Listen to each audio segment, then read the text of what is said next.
أعوذ بالله من الشيطان الرجيم. بسم الله الرحمن الرحيم. والمحسنات من النساء إلا ما ملكت أيمانكم كتاب الله عليكم وأحل لكم ما وراء ذلكم أن تبتغوا بأموالكم محسنين غير مسافحين، فما استمتعتم به منهن فآتوهن أجورهن فريضة، ولا جناح عليكم فيما تراضيتم به من بعد الفريضة، إن الله كان عليما حكيما. ومن لم يستطع منكم طولا أن ينكح المحصنات المؤمنات فمما ملكت أيمانكم من فتياتكم المؤمنات، والله أعلم بإيمانكم بعضكم من بعض، فانكحوهن بإذن أهلهن وآتوهن أجورهن بالمعروف محصنات غير مسافحات ولا متخذات أخدان، فإذا أحسن فإن أتين بفاحشة فعليهن نصف ما على المحصنات من العذاب، ذلك لمن خشي العنة منكم وتصبروا خير لكم والله غفور رحيم. يريد الله ليبين لكم ويهديكم سنن الذين من قبلكم ويتوب عليكم والله عليم حكيم.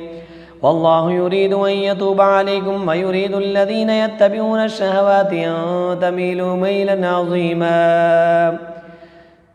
يريد الله أن يخفف عنكم وخلق الإنسان ضعيفا. يا أيها الذين آمنوا لا تأكلوا أموالكم بينكم بالباطل إلا أن تكون تجارة عن تراض منكم ولا تقتلوا أنفسكم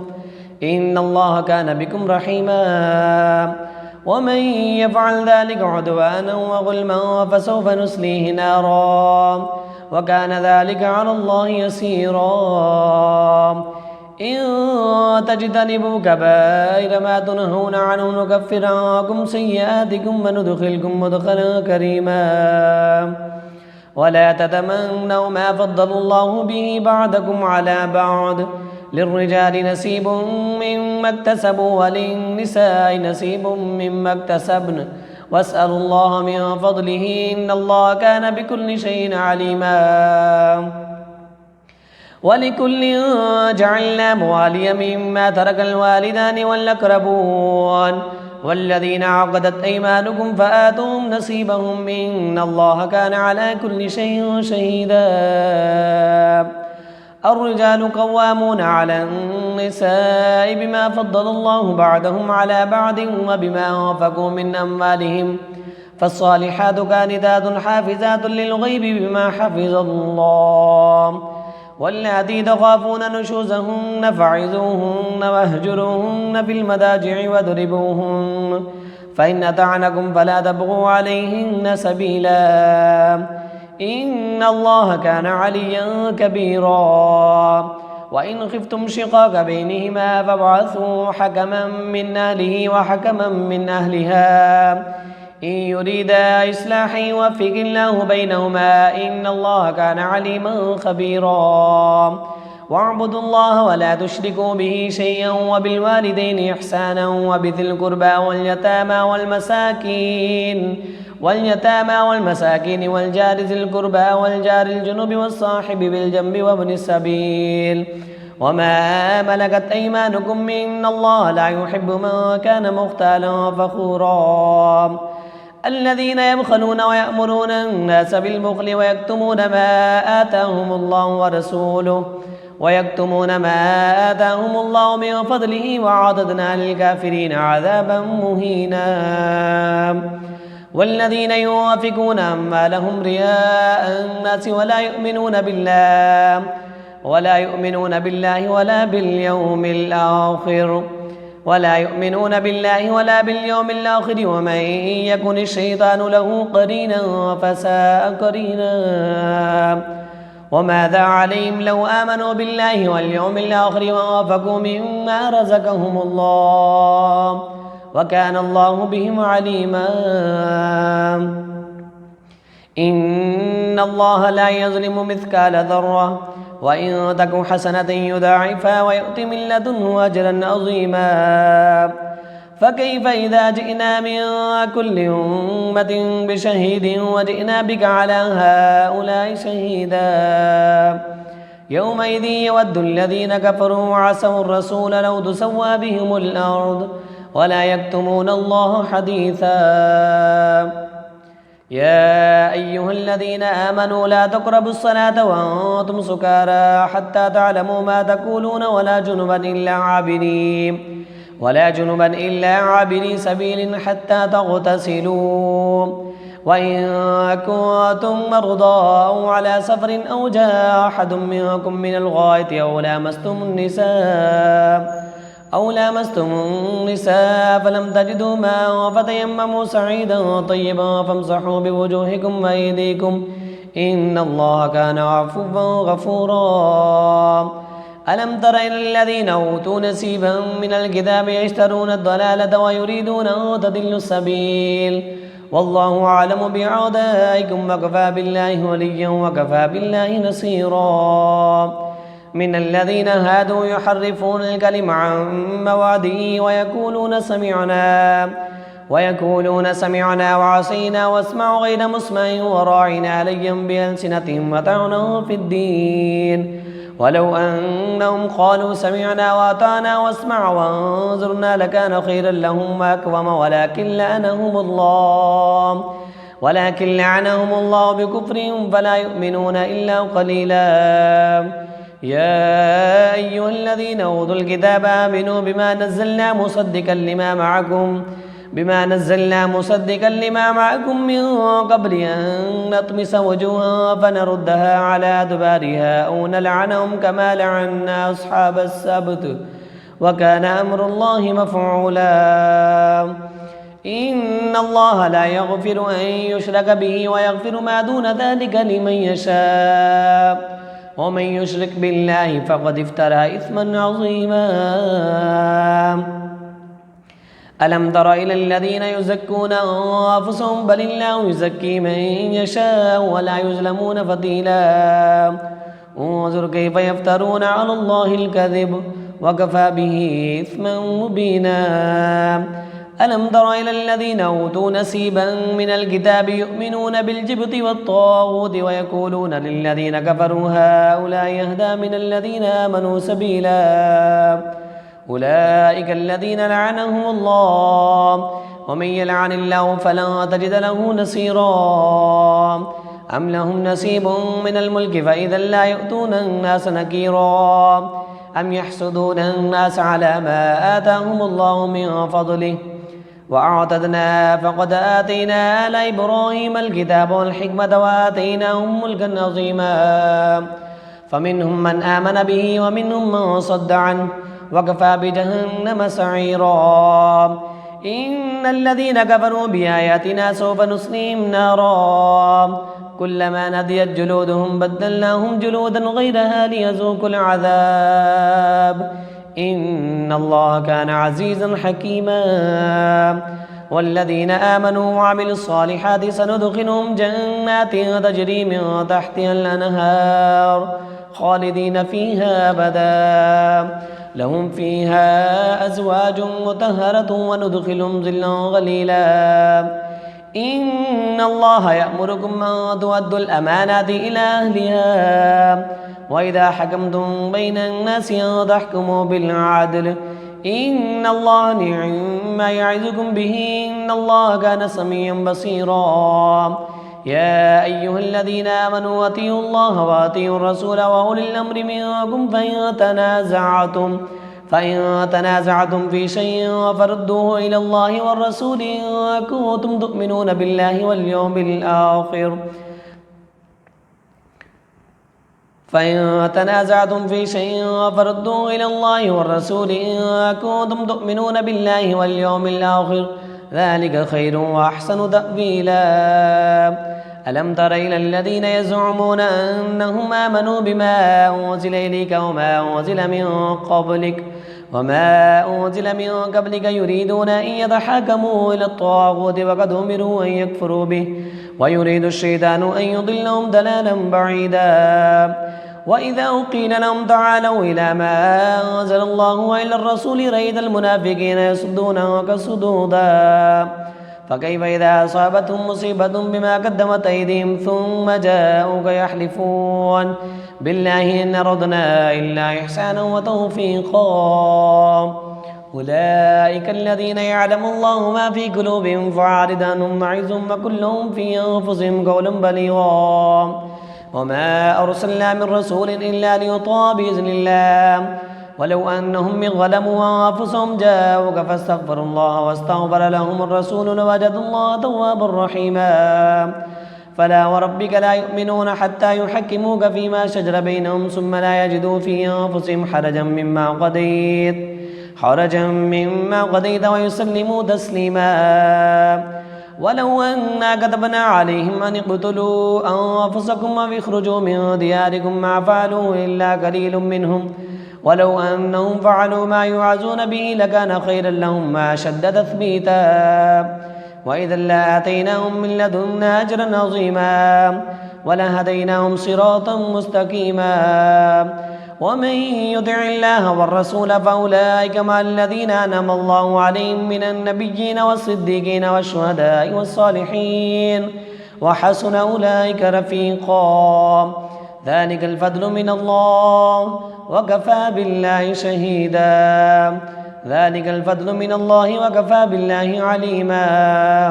يا أيها الذين آمنوا خذوا حذركم فانفروا ثبات وانفروا جميعا وإن منكم لمن ليبطئن فإن أصابتكم مصيبة قال قد أنعم الله علي إذ لم أكن معهم شهيدا. ولئن أصابكم فضل من الله ليقولن كأن لم تكن بينكم وبينه مودة يا ليتني كنت معهم فأفوز فوزا عظيما. فليقاتل في سبيل الله الذين يشرون الحياة الدنيا بالآخرة ومن يقاتل في سبيل الله فيقتل أو يغلب فسوف نؤتيه أجرا عظيما. وما لكم لا تقاتلون في سبيل الله والمستضعفين من الرجال والنساء والولدان الذين يقولون ربنا أخرجنا من هذه القرية الظالم أهلها واجعل لنا من لدنك وليا واجعل لنا من لدنك نصيرا. الذين آمنوا يقاتلون في سبيل الله والذين كفروا يقاتلون في سبيل الطاغوت فقاتلوا أولياء الشيطان إن كيد الشيطان كان ضعيفا. ألم تر إلى الذين قيل لهم كفوا أيديكم وأقيموا الصلاة وآتوا الزكاة فلما كتب عليهم القتال إذا فريق منهم يخشون الناس كخشية الله وأشد خشية وقالوا ربنا لما كتبت علينا القتال لولا أخرتنا إلى أجل قريب قل متاع الدنيا قليل والآخرة خير لمن اتقى ولا تظلمون فتيلا. أينما تكونوا يدرككم الموت ولو كنتم في بروج مشيدة وإن تصبهم حسنة يقولوا هذه من عند الله وإن تصبهم سيئة يقولوا هذه من عندك قل كل من عند الله. فما لهؤلاء القوم لا يكادون يفقهون حديثا. ما أصابك من حسنة فمن الله وما أصابك من سيئة فمن نفسك وأرسلناك للناس رسولا وكفى بالله شهيدا. من يطع الرسول فقد أطاع الله ومن تولى فما أرسلناك عليهم حفيظا. ويقولون طاعة فإذا برزوا من عندك بيت طائفة منهم غير الذي تقول والله يكتب ما يبيتون فأعرض عنهم وتوكل على الله وكفى بالله وكيلا. أفلا يتدبرون القرآن ولو كان من عند غير الله لوجدوا فيه اختلافا كثيرا. وإذا جاءهم أمر من الأمن أو الخوف أذاعوا به ولو ردوه إلى الرسول وإلى أولي الأمر منهم لعلمه الذين يستنبطونه منهم ولولا فضل الله عليكم ورحمته لاتبعتم الشيطان إلا قليلا فقاتل في سبيل الله لا تكلف إلا نفسك وحرض المؤمنين عسى الله أن يكف بأس الذين كفروا والله أشد بأسا وأشد تنكيلا من يشفع شفاعة حسنة يكن له نصيب منها ومن يشفع شفاعة حسنة يكن له كفل منها ومن يشفع شفاعة سيئة يكن له كفل منها وكان الله على كل شيء مقيتا وإذا حييتم بتحية فحيوا بأحسن منها أو ردوها إن الله كان على كل شيء مقيتا إن الله كان على كل شيء حسيبا الله لا إله إلا هو لا يجمعنكم إلى يوم القيامة لا ريب فيه ومن أصدق من الله حديثا فما لكم في المنافقين فئتين والله أركسهم بما كسبوا أتريدون أن تهدوا من أضل الله ومن يضلل الله فلا تجد له سبيلا ودوا لو تكفرون كما كفروا فتكونون سواء فلا تتخذوا منهم أولياء حتى يهاجروا في سبيل الله فإن تولوا فخذوهم وقتلوهم حيث وجدتموهم ولا تتخذوا منهم وليا ولا نصيرا إلا الذين يصلون إلى قوم بينكم وبينهم ميثاق أو جاءوكم حصلت صدورهم من يقاتلوكم أو يقاتلوا قومهم ولو شاء الله لسلطهم عليكم فلقاتلوكم فإن اعتزلوكم فلم يقاتلوكم وألقوا إليكم السلام فإن اعتزلوكم فلم يقاتلوكم وألقوا إليكم السلام فما جعل الله لكم عليهم سبيلا ستجدون آخرين يريدون أن يأمنوكم ويأمنوا قومهم كلما ردوا إلى الفتنة يركسوا فيها فإن لم يعتزلوكم ويلقوا إليكم السلام ويكفوا أيديهم فخذوهم وقتلوهم حيث سكفتموهم وأولئكم جعلنا لكم عليهم سلطانا مبينا وما كان لمؤمن أن يقتل مؤمنا إلا خطأ ومن قتل مؤمنا خطأ فتحرير رقبة مؤمنة ودية مسلمة إلى أهله إلا أن يصدقوا فإن كان من قوم عدو لكم وهو مؤمن فتحرير رقبة مؤمنة وإن كان من قوم بينكم وبينهم ميثاق فدية مسلمة إلى أهله وتحرير رقبة مؤمنة فمن لم يجد فصيام شهرين متتابعين توبة من الله وكان الله عليما حكيما ومن يقتل مؤمنا متعمدا فجزاؤه جهنم خالدا فيها وغضب الله عليه ولعنه وأعد له عذابا عظيما يا أيها الذين آمنوا إذا ضربتم في سبيل الله فتبينوا ولا تقولوا لمن ألقى إليكم السلام لست مؤمنا تبتغون عرض الحياة الدنيا فعند الله مغانم كثيرة كذلك كنتم من قبل فمن الله عليكم فتبينوا إن الله كان بما تعملون خبيرا لا يستوي القاعدون من المؤمنين غير أولي الضرر والمجاهدون في سبيل الله بأموالهم وأنفسهم فضل الله المجاهدين بأموالهم وأنفسهم على القائدين درجة وكلا وعد الله الحسنى وفضل الله المجاهدين على القاعدين أجرا عظيما درجات منه مغفرة ورحمة وكان الله غفورا رحيما إن الذين توفاهم الملائكة ظالمي أنفسهم قالوا فيما كنتم قالوا كنا مستضعفين في الأرض قالوا ألم تكن أرض الله واسعة فتهاجروا فيها فأولئك مأواهم جهنم وساءت مصيرا إلا المستضعفين من الرجال والنساء والولدان لا يستطيعون حيلة ولا يهتدون سبيلا فأولئك عسى الله أن يعفو عنهم وكان الله غفورا ومن يهاجر في سبيل الله يجد في الأرض مراغما كثيرا وسعة ومن يخرج من بيته مهاجرا إلى الله ورسوله ثم يدركه الموت فقد وقع أجره على الله وكان الله غفورا رحيما. وإذا ضربتم في الأرض فليس عليكم جناح أن تقصروا من الصلاة إن خفتم أن يفتنكم الذين كفروا إن الكافرين كانوا لكم عدوا مبينا. وإذا كنت فيهم فأقمت لهم الصلاة فلتكن منهم طائفة منهم معك وليأخذوا أسلحتهم وإذا كنت فيهم فأقمت لهم الصلاة فلتكن طائفة منهم معك وليأخذوا أسلحتهم فإذا سجدوا فليكونوا من ورائكم ولتأت طائفة أخرى لم يصلوا فليصلوا معك وليأخذوا حذرهم وأسلحتهم ود الذين كفروا لو تغفلون عن أسلحتكم وأمتعتكم فيميلون عليكم ميلة واحدة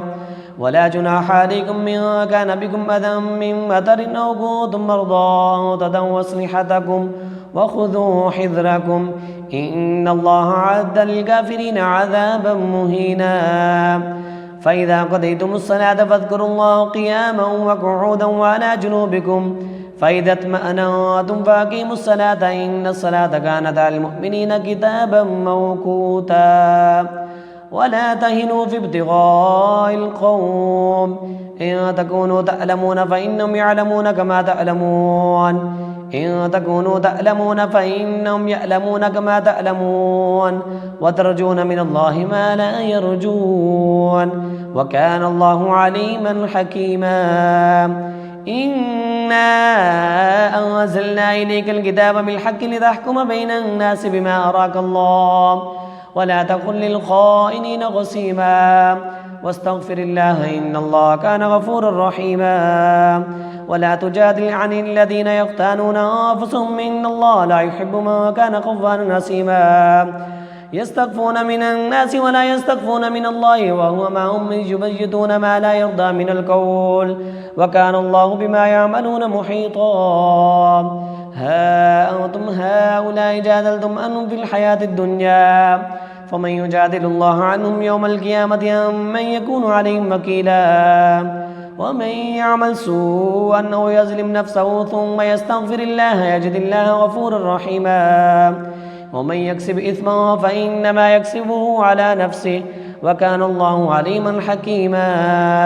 ومن يكسب خطيئة أو إثما ثم يرمي به بريا فقد احتمل بهتانا وإثما مبينا. ولولا فضل الله عليك ورحمته لهمت طائفة منهم من يضلوك وما يضلون إلا أنفسهم وما يضرونك من شيء وأنزل الله عليك الكتاب والحكمة وعلمك ما لم تكن تعلم وكان فضل الله عليك عظيما. لا خير في كثير من نجواهم إلا من أمر بصدقة أو معروف أو إصلاح بين الناس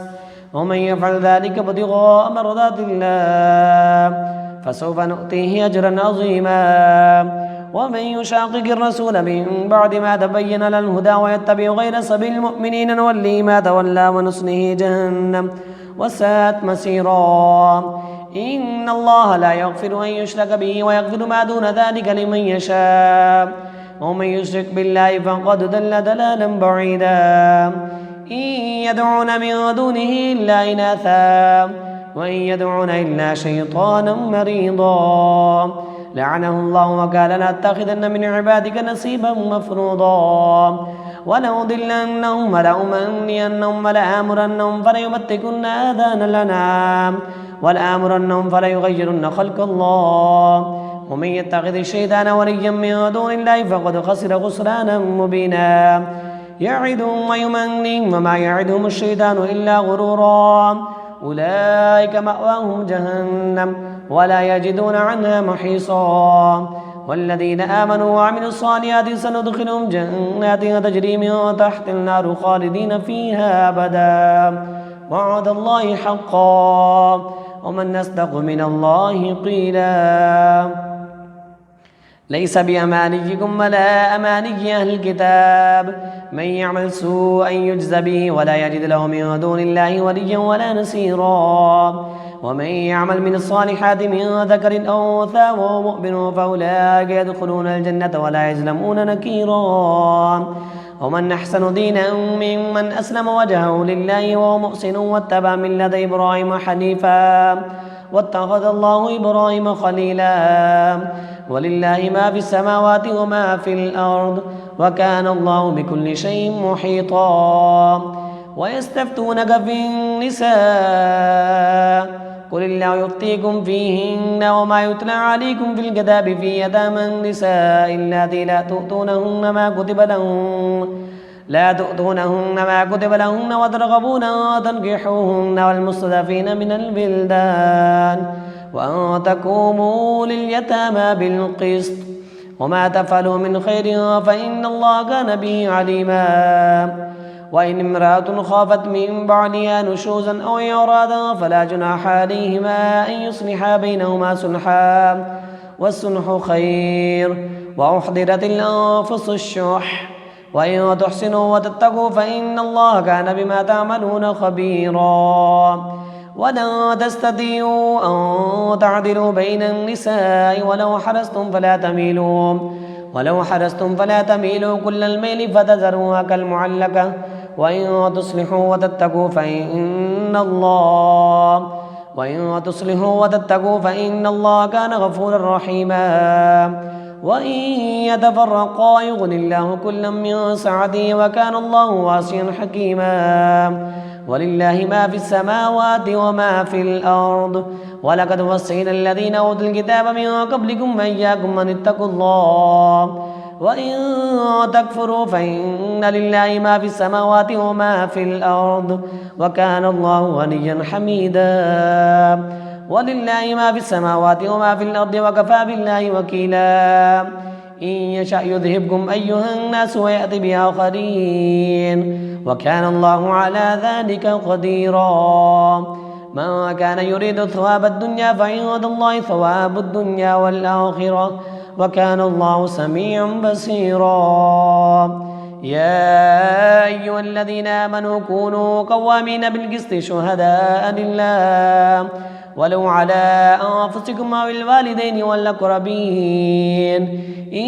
يكن غنيا أو فقيرا فالله أولى بهما فلا تتبعوا الهوى أن تعدلوا وإن تلفوا أو تعرضوا فإن الله كان بما تعملون خبيرا يا أيها الذين آمنوا آمنوا بالله ورسوله والكتاب الذي نزل على رسوله من قبل والكتاب الذي أنزل من قبل ومن يكفر بالله وملائكته ورسله واليوم الآخر فقد ضل ضلالا بعيدا إن الذين آمنوا ثم كفروا ثم آمنوا ثم كفروا ثم ازدادوا كفرا لم يكن الله ليغفر لهم ولا ليهديهم سبيلا بشر المنافقين بأن لهم عذابا أليما الذين يتخذون الكافرين أولياء من دون المؤمنين أيبتغون عندهم العزة فإن العزة لله جميعا وقد نزل عليكم في الكتاب أن إذا سمعتم آيات الله يكفر بها ويستهزأ بها فلا تقعدوا معهم حتى يخوضوا في حديث غيره إنكم إذا مثلهم إن الله جامع المنافقين والكافرين في جهنم جميعا الذين يتربصون بكم فإن كان لكم فتح من الله قالوا ألم نكن معكم وإن كان للكافرين نصيب قالوا ولم نستحوذ عليكم ونمنعكم من المؤمنين فالله يحكم بينكم يوم القيامة ولن يجعل الله للكافرين على المؤمنين سبيلا إن المنافقين يخادعون الله وهو خادعهم وإذا قاموا إلى الصلاة قاموا كسالى يراءون الناس ولا يذكرون الله إلا قليلا مذبذبين بين ذلك لا إله هؤلاء ولا إله هؤلاء ومن يضلل الله فلا تجد له سبيلا يا أيها الذين آمنوا لا تتخذوا الكافرين أولياء من دون المؤمنين أتريدون أن تجعلوا لله عليكم سلطانا مبينا إن المنافقين في الدرك الأسفل من النار ولن تجد لهم نصيرا إلا الذين تابوا وأصلحوا واعتصموا بالله وأخلصوا دينهم لله فأولئك مع المؤمنين وسوف يؤتي الله المؤمنين أجرا عظيما ما يفعل الله بعذابكم إن شكرتم وآمنتم وكان الله شاكرا عليما.